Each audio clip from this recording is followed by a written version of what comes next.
Imagine, criança, se pode, Deus faz tudo no devido lugar. Imagine uma vaca voando, passarinho berrando, não dá. Imagine, criança, se pode, Deus faz tudo no devido lugar. Imagine uma vaca voando, passarinho berrando, não dá.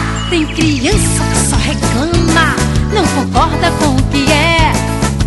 Um reclama do cabelo, o outro reclama do pé.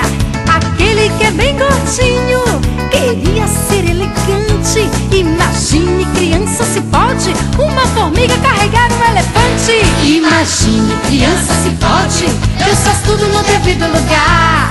Imagine uma vaca voando, passarinho berrando, não dá. Imagine, criança, se pode, Deus faz tudo no devido lugar. Imagine uma vaca voando, passarinho berrando, não dá.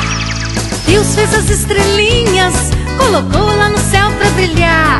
Também fez os peixinhos, colocou lá no fundo do mar. Se o peixinho quiser ser estrela e a estrela quiser vir pro mar, do jeito que Deus nos fez, não devemos reclamar. Imagine, criança, se pode, Deus faz tudo no devido lugar.